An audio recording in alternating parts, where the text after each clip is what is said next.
G'day guys, and welcome to our video today where I'm going to be reflecting on our Mentor Mastery program, which we launched reasonably close to 2 years ago now. Fantastic program. We love it. I love running it. I love working with mentors and leaders and helping them to grow to the next level to help to grow your clinics and to create more sustainable outcomes. Now, before we jump into it and dive in for today, please, as always, smash that like, smash that subscribe button. It helps us to help more people, to reach more people, and to create a bigger impact. Thank you very much, my friends. Let's dive into this. Now, there are a few key things that I want to talk through today. Got a little list of them here, okay? So I'm going to read these off and I'm going to go to each one in more detail. Number one, being an amazing clinician does not correlate to being a great mentor. They are two entirely different skill sets, okay? Being a great mentor is a skill that can be learnt and taught. Like, you're not necessarily born a great mentor. Well, I wasn't anyway, okay? Not everyone who is a senior therapist should be a mentor, and that's okay. The evolving relationship as someone moves into a mentor and leadership role is one of the key hurdles that your team will face. And when we go through the masterminds in Mentor Mastery, it's one of the things that comes up time and time again as the biggest challenge or biggest struggle. The ability to navigate tough conversations is at the core of being a successful mentor and not shying away from those, having those tough conversations head on. There needs to be a fair and reasonable remuneration structure for your mentors to make it win-win for all involved. They're not seeing clients. We still need to be able to remunerate them close to if they were seeing clients because they're doing a valuable role within your clinic. And it's not an overnight process. However, it's a worthwhile endeavor for your long-term business objectives if you want your business to be less reliant on you, the business owner. Okay, so let's dive into number one. So being an amazing clinician does not correlate to being a great mentor. Now, a lot of people, myself included, early on, I kind of thought, well, if someone's a great clinician, it means that they're going to be a great mentor. And you put them into that mentorship role. And when I put myself into the mentorship role early on in my business career, the problem that I had was I felt like I had to know the answer to everything. And it's a challenge because you can't know the answer to everything. So what do? You go into those mentoring sessions, you're feeling stressed, you're feeling anxious.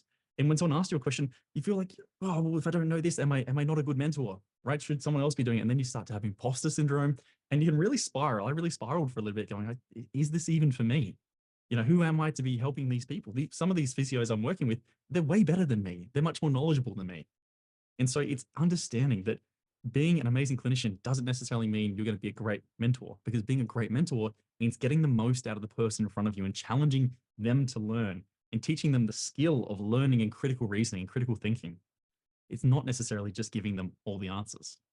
If you continue to give everyone all the answers, you might feel like you're pretty good, you're pumping your own tires up, but it's not helping that person to have their own understanding, their own way of learning. Okay, they're not really learning and growing like they could be.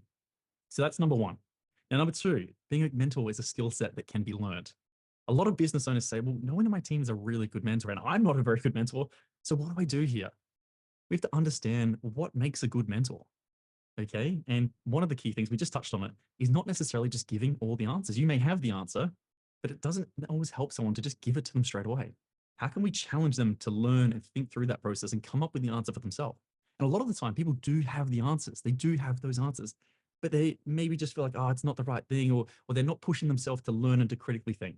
And so our role there is to pull that out of them and to show them that they are capable and they can do this by themselves. That way, next time, they don't need to ask. They can think it through themselves. They don't need to come to you every single time. Might feel good for a while if people come to you with everything and you feel great. But as your team grows, as your clinic grows, it becomes very unsustainable. You become that bottleneck in the business where everything has to come through you. It's not a great place to be. Trust me, my friends. Number three, not everyone who's a senior therapist should be a mentor, and that's okay. Now, a lot of people, a lot of senior therapists, they tend to think, well, what's that next step for me? I should now start mentoring people because I'm 5, 6, 7, 10 years out, and I'm pretty good at what I do. So maybe the next step is mentoring. A lot of people tend to think that way. However, being a mentor, it's not necessarily just the career progression that everyone should take. Okay, it seems obvious to people because they go, well, I've got a lot of experience and I can hand this down. You have to really want to be a mentor, and you have to really be willing to work at the skills of being a mentor, because like I said, it's not for everyone. It can be incredibly challenging, incredibly frustrating. And it's not about knowing everything clinically. It's about getting the most out of the person in front of you. And as we're about to touch on, it's about having the hard conversations. It's about giving feedback when it's necessary. It's about being able to do some of those things that most people find uncomfortable. Sometimes that's sitting in silence. Sometimes that's giving feedback in a manner, it's coming from a place of love, but it can be very challenging for the person to hear. Sometimes it's not giving someone the answer. It's making them find it themselves. Number four, the evolving relationship when someone moves into that mentor or leadership role. And like I said, this comes up a lot. When people go from being colleagues, if you look at it like this, they kind of feel like they're on the same level. But now one of them is here. This is the therapist, and they've moved into the mentor and leadership role. And when they have to give some hard feedback, that can be very challenging. They can feel like, well, will this person no longer be my friend? What's going to happen outside of work to that relationship? Because there's a change in dynamic of that relationship. And so it's helping them to navigate that and do it in a positive way.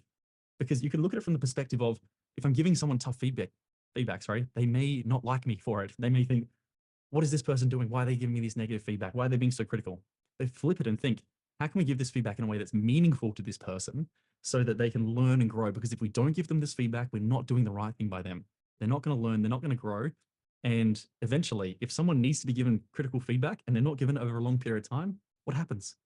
Typically, they end up exiting the business, whether that's they get, I guess, pushed out, you could say, if they're not doing the right thing, or whether they choose to leave because they feel like they're not valued, or they feel like they're not learning and growing or getting the experiences or the opportunities that other people are. I've been there myself. I've done that myself. I can tell you it's not a great feeling. Having that tough conversation early on, much, much better. And that leads us into number 5, which is navigating those tough conversations.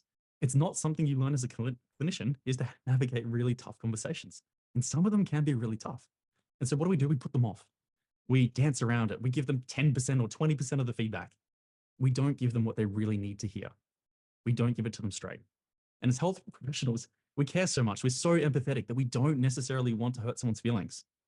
But you have to consider, in the short term, it may be hard for them to hear this. But in the long term, it's really going to help them. Flip that round. If you don't give them this feedback in the short term, in the long term, you're setting them up to fail. And you're doing that to them. And like I said, I've done this to 1 or 2 people before who worked with me. I didn't give them the feedback they needed. And down the line, it had a negative impact on their future career prospects at the clinic.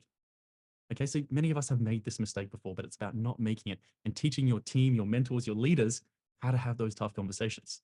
And we do actually have some really good resources around tough conversations. So if you look on the YouTube channel, just look for Tough Conversations Clinic Mastery. There's 2 great lessons on that, where we go through some of our learnings and some of our failures too, obviously. Now, number 6, there needs to be a fair and reasonable remuneration structure here. So we can't just push someone into this role or have them do this role, and it replaces time they could be spending with clients if they're on commission or bonus structures, and we don't remunerate them fairly. So we may have to look at, what would this person get paid if they were seeing clients, and how can we make this work for both of us, sorry, for them and for us, because it's giving us time back, okay? And it's allowing us to have more time to work on other important things within the business. This is a very important thing, but we can be working more strategically then.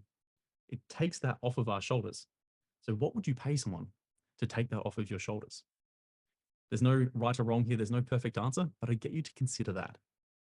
And finally, it's not an overnight process.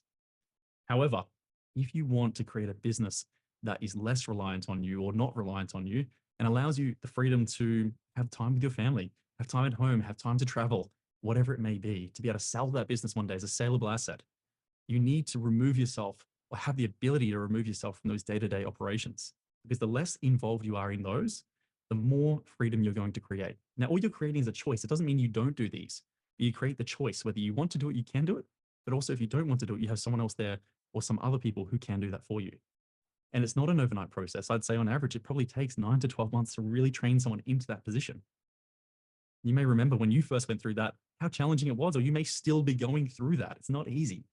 But what you need to do is make sure you're investing in the right training, the right support, whether that's from you, whether that's from a mental mastery program, whether that's from another leadership program. You need to make sure that there is the support there, because it's not something people just know how to do. We have to provide the support for them to be able to successfully move into that role. Otherwise, they're going to feel overwhelmed, imposter syndrome, and they're not going to enjoy it. If they don't enjoy it, they won't do a great job. They won't want to do it, and you'll end up back where you started.